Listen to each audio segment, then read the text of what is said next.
So we thought we'd take the time to make a video and talk about some specific pieces of glassware that are hard for the students. Well, the students don't know the name, or it's hard for them to know whether they're acceptable because they've never had a chemistry or organic chemistry course. So we're just going to go through. We've taken the things out of the drawer and we've laid them out in order as they appear on the inventory list. And so I'm just going to go through and we're going to point out a few things that you should be looking out for during check-in. First of all, just in general, you're going to be looking for scratches. You're going to be looking for cracks, whether things are chipped. And on a beaker, the type of things that you're going to be looking for is on the rim. You're going to find looking for chips on the rim. You're going to look to see if it's scratched.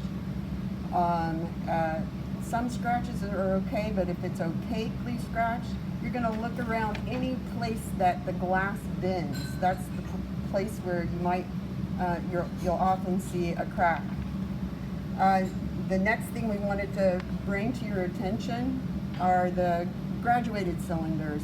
And some of our graduated cylinders have a plastic bottom that detaches. The students should pull those off to see if there's chemicals encrusted on those.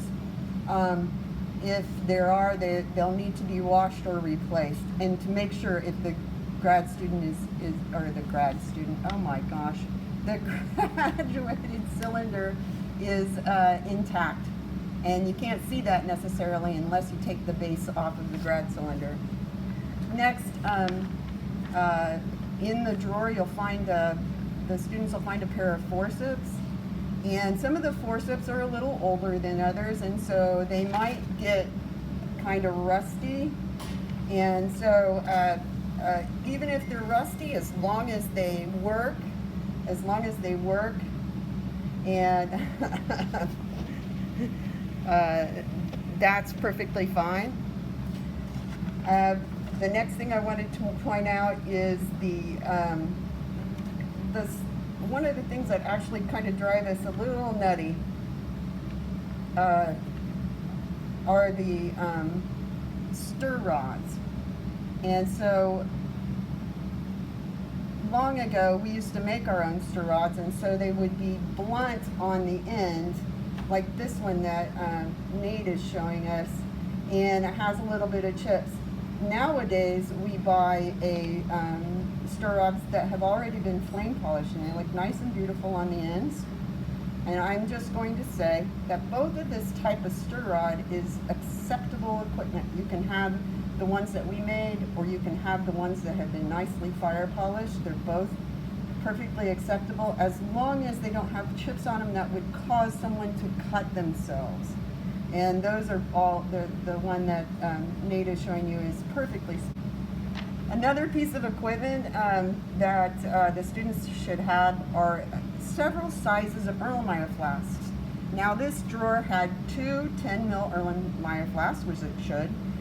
It should have one 25 ml Erlenmeyer flask, but instead it has two. You should have two 50 ml Erlenmeyer flasks, and unfortunately it only has one. And this Erlenmeyer flask has a little bit of Sharpie on it. I just want to point this out just for a second. It has Sharpie on it. That's okay. We can have Sharpie on glassware. That's still acceptable, a piece of equipment. And then we have two 125 ml Erlenmeyer flasks. So we've got a bunch of different sizes of Erlenmeyer flasks and different numbers of them. Now that 25 ml Erlenmeyer flasks that we have extra, we're going to put into the lost and found box in the front of the room where the TA stands, so that maybe somebody else will need it. When we get ready to write down the things that we'll need to buy, or not buy from the storeroom, but to get a replacement for at the storeroom, we'll mark down that we need another 50 ml Erlenmeyer flask. Next, we wanted to talk about the test tubes. In the organic glassware drawer, we have 6-inch test tubes and we have 3-inch test tubes. The thing to know about test tubes is that the lip of the test tube must be smooth, no chips, not even the tiniest chip. And you always, with a test tube, is to look for star cracks. So you're gonna look at the bottom end of that and make sure you don't see any star cracks in the bottom of those tubes. If you do, they need to be replaced. The next thing, the macro scale organic glassware that we use is the condenser or the distilling columns. This piece of equipment is called many things. It's called the reflux condenser. It's called the reflux condenser, distilling column, jacketed column, many different things. I want you to know, because we run water through that to cool that jacket, it becomes discolored because of the condition of the cold water out of the tap. So it gets, a little bit of magnesium and calcium buildup. That's fine. What we really want to pay attention to in this piece of glassware is that the inside tube is clean of chemicals, that top female 1922 joint is good, and the male joint is in good condition and not chipped. Next, on the list are the round bottom flasks. The students should have two 25 ml round bottom flasks, two 50 and two 100 ml round bottom flasks. You're really going to have to look carefully. The students need to look carefully that there's no star cracks in these, and that they're not overly scratched, or there's no residue inside of the round bottom flask. Otherwise, they'll need to get a replacement. One of the other pieces of equipment they have in their drawer is the separatory funnel. And the separatory funnel is not so hard for the students to distinguish from the other organic glassware. However, they always ask us what a stopcock is. And that is, of course, the Teflon stopcock that you see there in that particular sep funnel, and it opens and closes the separatory funnel. They always ask us that question. The students also have a microscale kit in their drawer. There's lots and lots of glassware in this organic drawer, and Nate's holding up the microscale kit. One of the things that students always neglect to look at because they're in a hurry to go through the check-in process are the septa.